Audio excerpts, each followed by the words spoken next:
Hello everyone, welcome back to my channel if you've been here before, or welcome for the first time if you are here now for this Pisces full moon. My intention with this video is to give you my interpretation, my insights about the Pisces full moon that is coming up in just about 1 week, 7 days. We will have this powerful full moon. And I am here to share the chart and speak about what it means and the aspects and a little bit of also mundane astrology, which applies in this case. So if you, and this is the full moon happening in September 10 or 11, 2022, and as at 17 degrees, 41 minutes of Pisces. So if you like to contact me or ask questions about the material that I share in the video, feel free to contact me. Here you have my email address if your questions are private.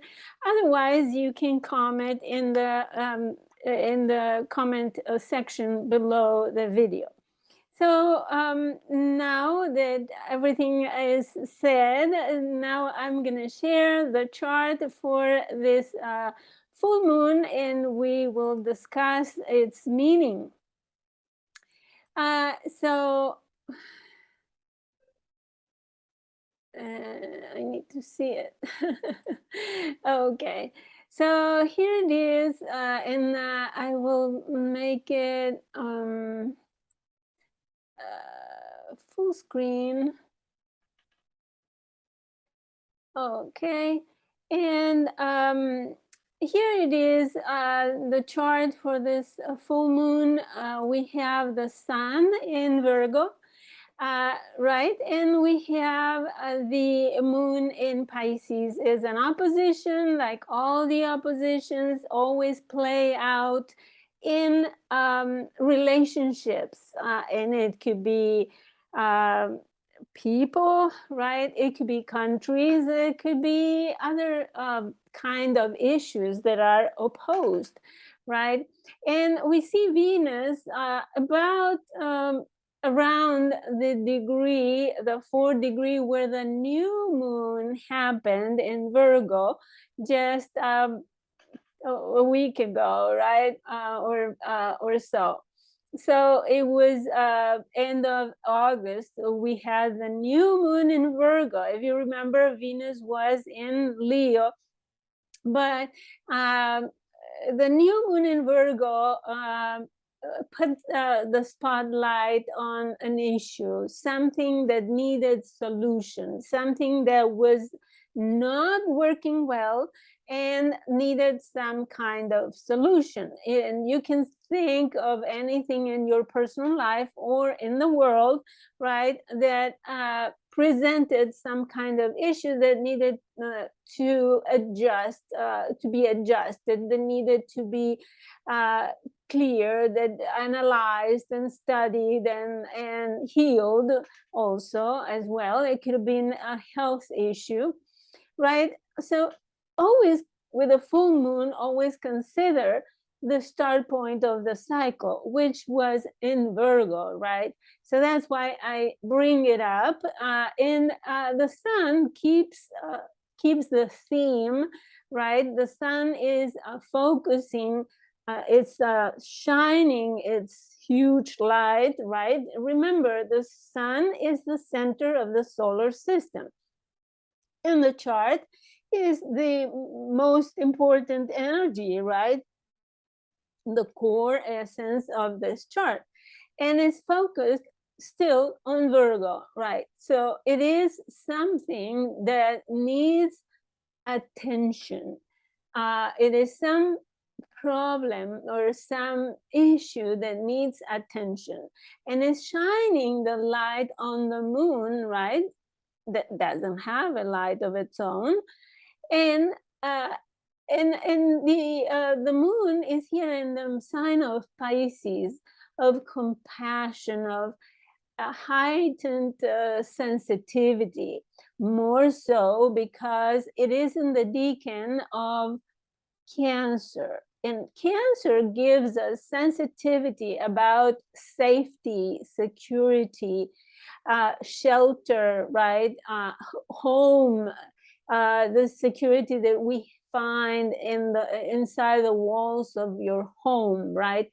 For some reason, it has something in common with the walls of Capricorn, because Cancer is the symbol of Cancer is a crab that has all this skeleton outside, like a covering wall for its safety. And all inside the crab is all soft and needs the shell is like the security, the safety for that animal, right? So this is the kind of sensitivity that we have. And not only that, it is conjunct by approximately 7 degrees or a little less, Neptune, the modern ruler of Pisces. And why do I say modern ruler? It has the traditional ruler that we will see also, Jupiter in Aries. Modern rulers have like a higher octave of the sign, right?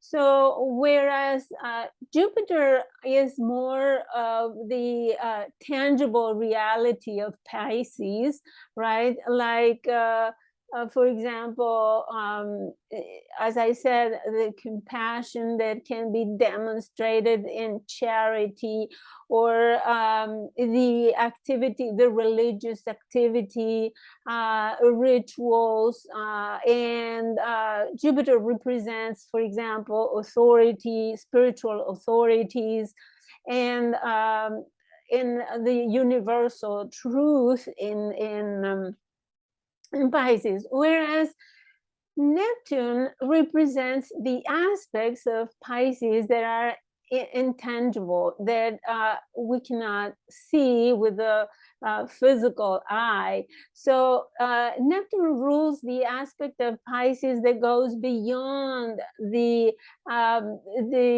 let's say, the religious tangible practice, the activities, the religious activities, right? It goes beyond, it goes into the cosmos, into spirituality.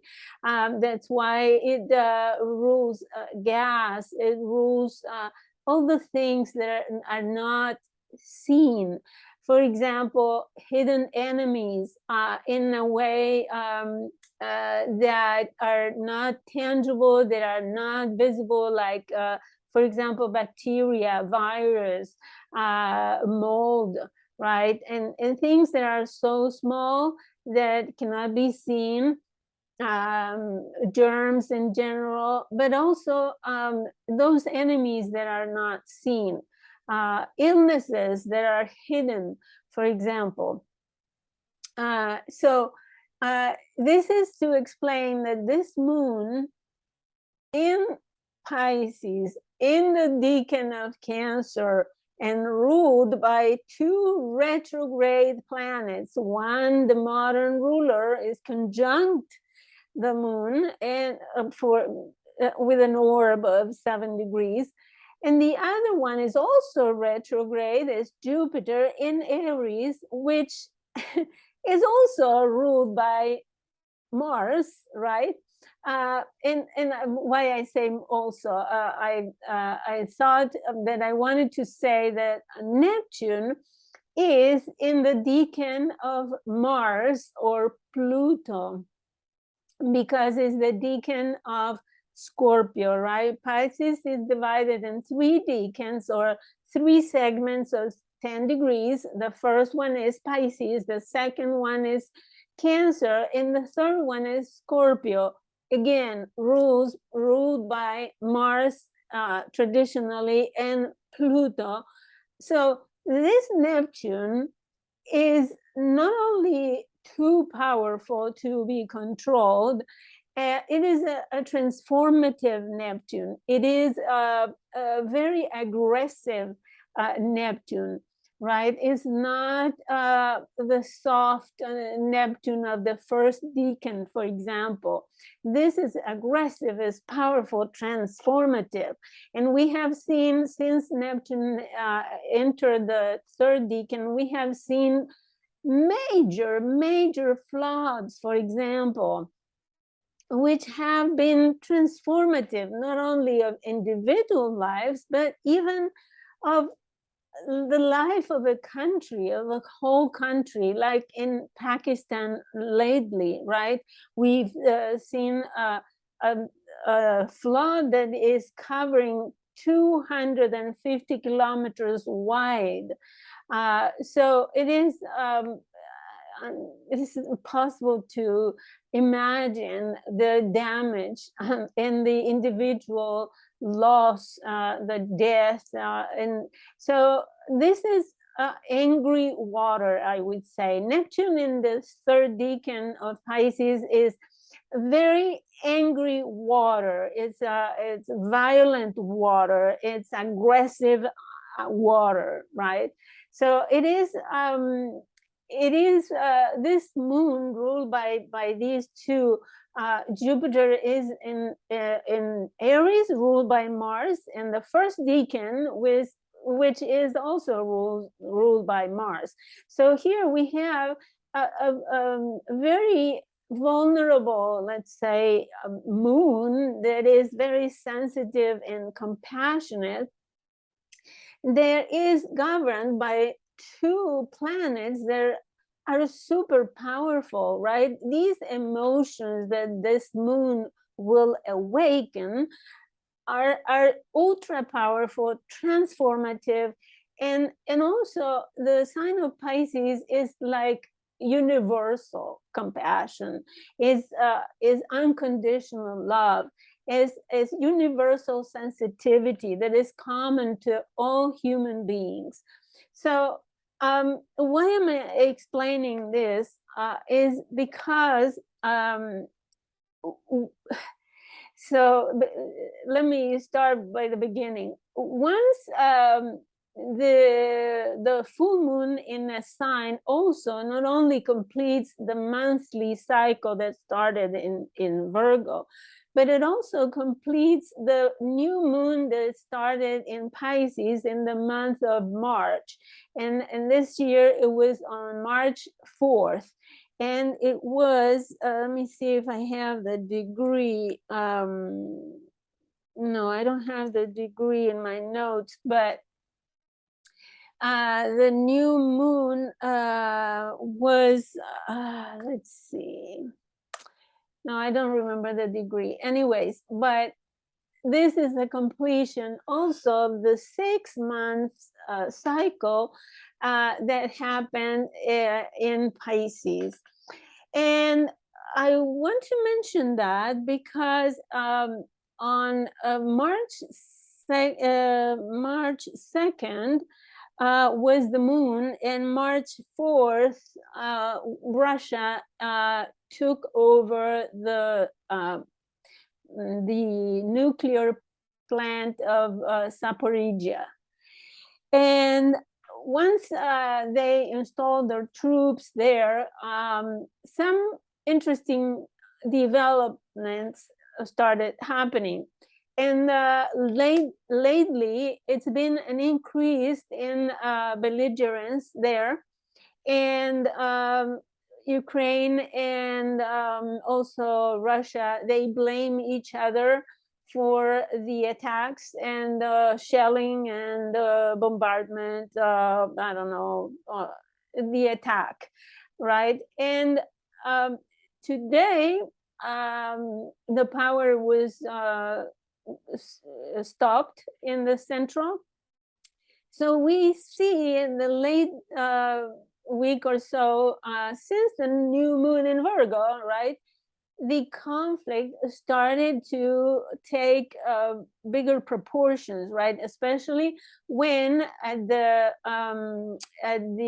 which is yesterday, the last few days, when the moon transits the first quarter square, is the crisis in action.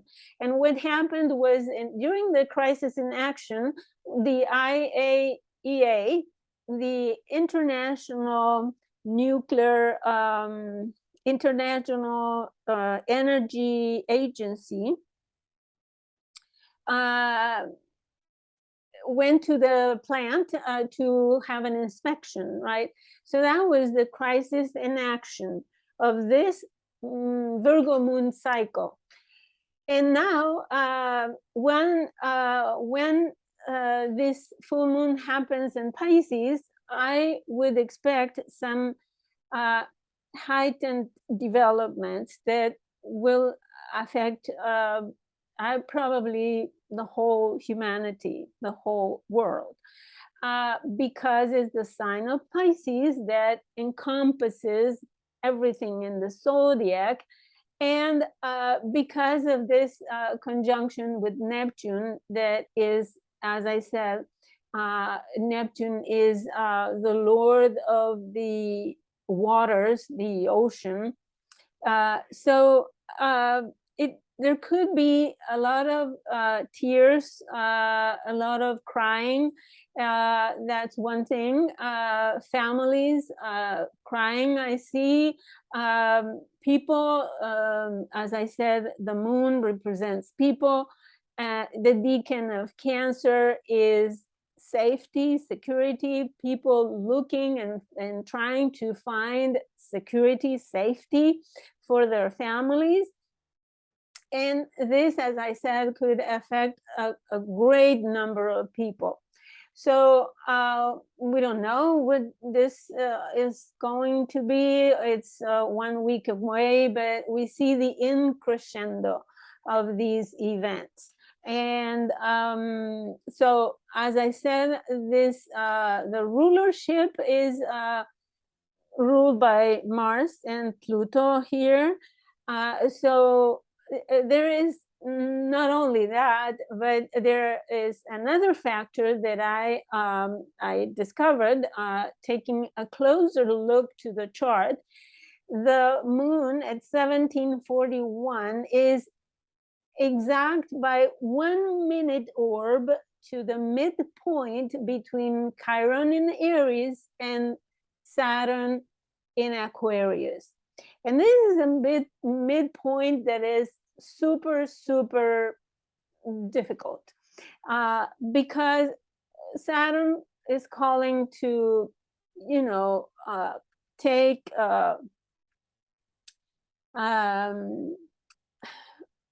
take stock.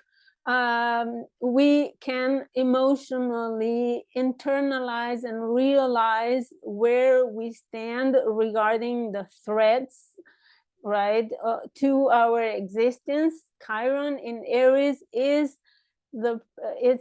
all the issues that we are suffering in our existence, and it even represents the threat to the very life on Earth. And Chiron is placed at 15 degrees of Aries, which is a degree, the central degree of most powerful degree of the sign. Again, is in the decan of the sun. Let's see, in the decan of the sun, or Leo. So it is a very powerful degree for Chiron. And also Saturn is requiring this moon people to accept responsibility and stop blaming this and that and the other thing or others, and ask us to roll up our sleeves and go to work and take responsibility and do this with do this work seriously with discipline and recognize all the risk that we have to the very existence. So we need to reflect and make plans and make resolutions that will either mitigate the situation, but also to better the situation, to heal, right? Virgo Pisces is the axis of healing, and healing the problems in the long run. So this moon is here is suffering a lot. This moon is, as I said, the midpoint between Chiron and Saturn. And it's an ultra sensitive and compassionate moon. So again, I repeat, it's about safety and security. So also the moon is in a separating square or a closing third quarter square to Mars here in Gemini. So we have this, it's 6 degrees apart, so it is kind of far, but still in that square by sign anyways. So we see here it's a complicated moon.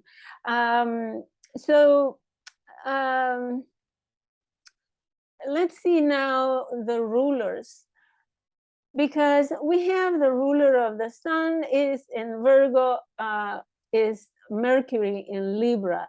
And as I said, the traditional ruler of the moon, we have Jupiter in Aries, and they are in opposition. Mercury is separating from this opposition, but still, it is the exact point of the stationary retrograde degree. So Mercury will not move farther before it will oppose Jupiter twice more, in fact, one retrograde and one direct. So we have this stationary Mercury in 8 degrees of Libra opposing Jupiter. And what does that mean is that Mercury is here, the sun, right, ruling the sun, trying to balance the situation, the conversation, I would say, because Mercury is trying to speak to appease the confrontation, right? All oppositions are confrontative, and here we have Jupiter in the decan of Mars, in the sign of Mars, very aggressive, defending my truth. This is my truth, and it is kind of an aggressive Jupiter here. Is my big perspective, is all about me. I want to expand, right? I want to conquer the world. This is this Jupiter, expansive, fiery in the sign of Aries, ruled by Mars. So, and again, we see this conversation because Mars is in Gemini, ruled by Mercury. So we see these conversations that on the one end, there is someone here looking for peace, harmony, some kind of agreement, reconciliation, compromise even, because Libra is a sign of compromises after all. And Jupiter is saying, no, I want my truth. My truth is the only truth, is the whole world truth. So it is a kind of complicated opposition because there is an urgent need to find a common denominator. to find balance between those two extremes.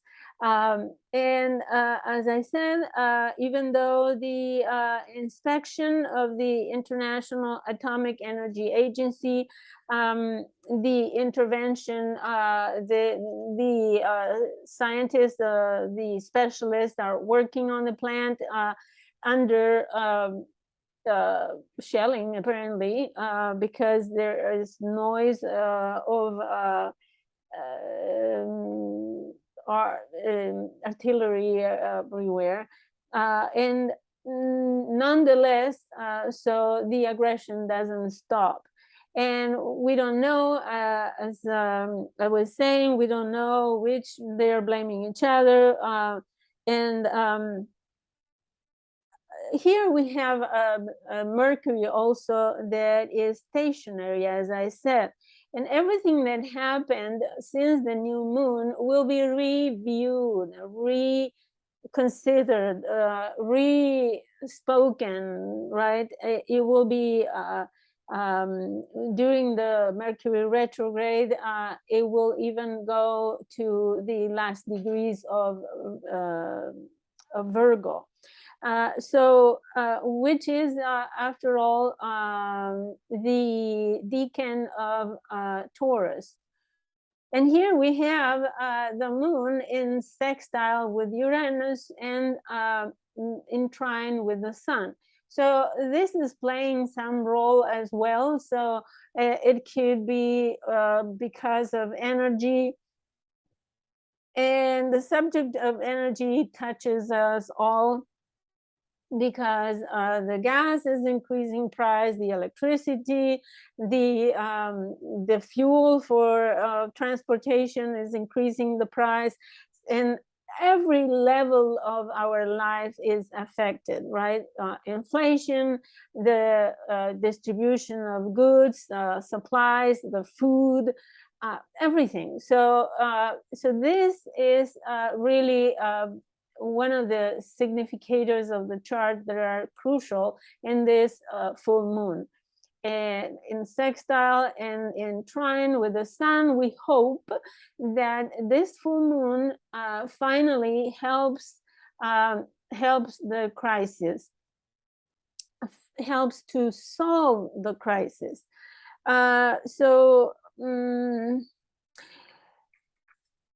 And the other thing is that Mercury will be retrograde, as I said, and it will come to the soon newly star point of, it's in Libra. So Mercury will be retrograde before Venus gets there. Okay, so the star point of Venus will be at 29 of Libra. Anyways, the other thing that I would like to show you is, to wrap up this, is the map. So here's the map for where the sun and the moon fall on the map. And here we see that is exactly on Kiev, Ukraine. On the MC is the sun, IC is the moon. And they cross the Uranus. Uranus on the descendant is crossing here, and Neptune is a little bit out, more in Russia. And then on the AC, ascendant, descendant falls in the northern part here of the North American continent. And I will show you the other map that I prepared for you.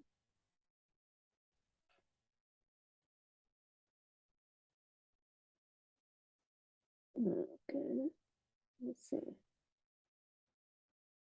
What's this? Should be this one. Okay. So here we have the map, a closer look at the map, the sun on the MC, the moon on the IC, or inner coeli and midheaven, right surrounding Kiev. And Neptune is by Moscow. So I mean, this couldn't be more graphic. The full moon will affect directly Ukraine. So coming back to the chart, I would like to say some words about the personal application of this full moon meaning, and is that in our personal lives, we need to consider what issue was in balance at the new moon in Virgo. What was it that we needed to fix? And we have Venus at the point or near the point of the new moon. So we have this sweetness, this and remember the Venus is ruling Mercury here. So we have on this side, on the Virgo side, we have this willing to heal, this willingness to compromise, this willing to find peace, harmony, balance, or healing for the issue, whatever it was. On the other side, we have this angry moon, this angry people, this angry emotions that are like, okay, you can be very sweet, but here I am ultra emotional and ultra sensitive, and I cannot accept any peace. So this is the opposition, the confrontation of those two energies that need to be worked at. So, and find a balance between both. So for Pisces, the Pisces side of the full moon, I would say that it needs some boundaries, it needs some containment. So whenever we are emotionally out of control, right, which seems to be the case for this full moon, whenever we are out of control, we certainly need some containment, some kind of calming down before we can enter into reasonable thinking, right? So think of that. If you find in your relationships, you find yourself confronted with the emotional outburst, there is the Venus in Virgo that can help to contain that emotional. That it also will trigger very high level of compassion, charity, and service, because Virgo and Pisces are in the axis of service. So I hope that my insights help. I know that there's a lot to think about, but I hope that you can find balance in whatever the issue is in your life, and that my ideas inspire you to face those issues in a better way. So thank you so much for watching, and I wish you the best for this full moon in Pisces. Goodbye.